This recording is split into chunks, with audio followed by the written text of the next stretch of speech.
The committee will come to order. Today's hearing has been a long time coming. For more than 2 years, Republicans have been sounding the alarm about the greatest theft of taxpayer dollars in American history.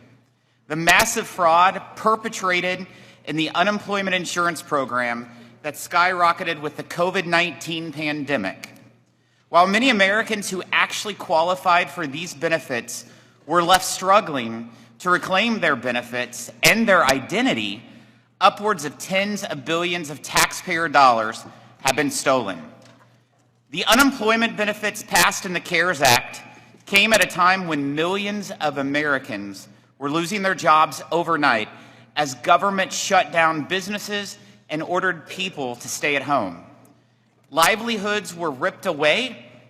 There's no question folks needed help, which is exactly why Congress should have protected this program and those who needed it against the criminals who exploited it to commit fraud. UI fraud is not a victimless crime.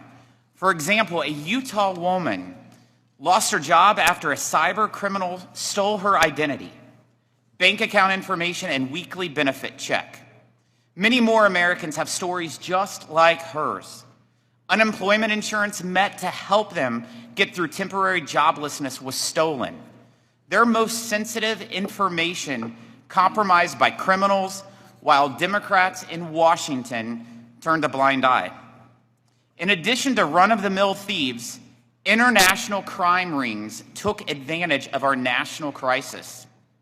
Law enforcement busted several rings that made off with millions, often using Americans as money mules to launder money offshore.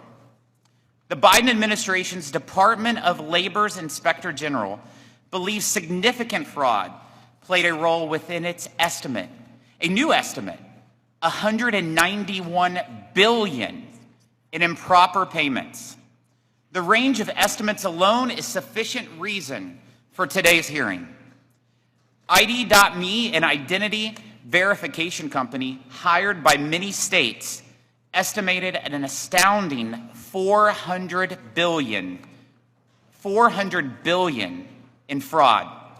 That suggests thieves may have stolen almost half of the $878 billion taxpayers spent on unemployment insurance. The White House itself acknowledged that tens of billions were made in improper payments. They estimate $104 billion lost.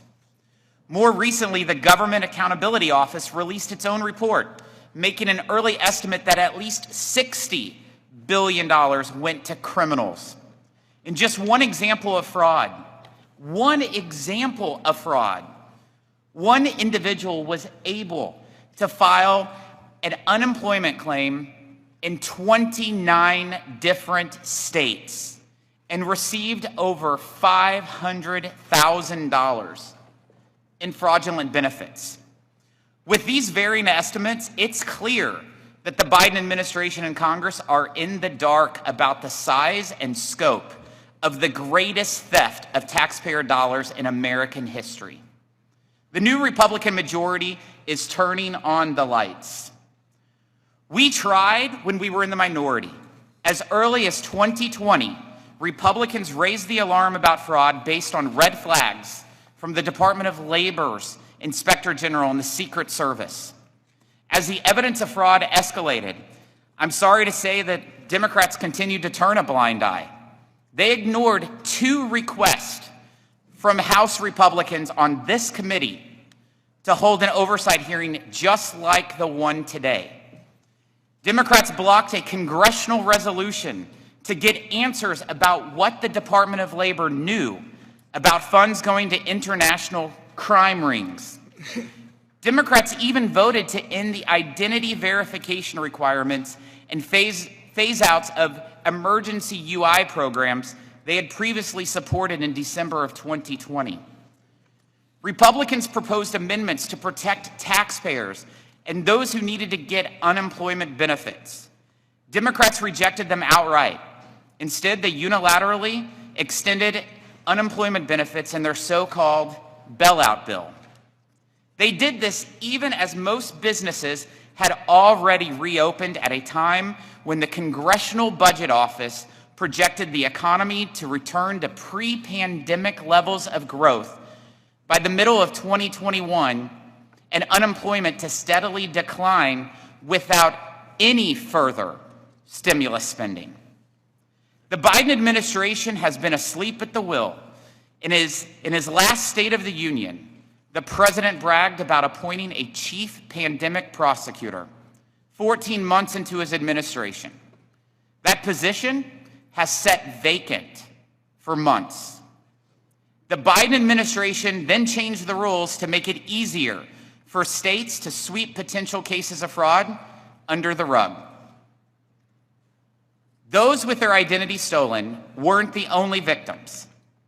Democrats' unrestrained COVID unemployment insurance programs fueled a labor shortage that punished American families and small businesses and denied individuals the paycheck and dignity that came from a job.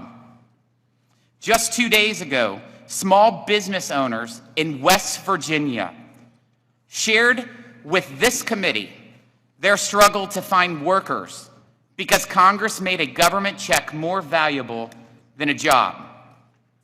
One of our highest responsibilities as legislators is to be good stewards of the American people's hard-earned tax dollars. This hearing is so important and sadly long overdue. I look forward to hearing from our witnesses today on exactly what the Biden administration is doing and what Congress should have done and must do to go after criminals and make right this multi-billion-dollar wrong. I'm pleased to recognize the gentleman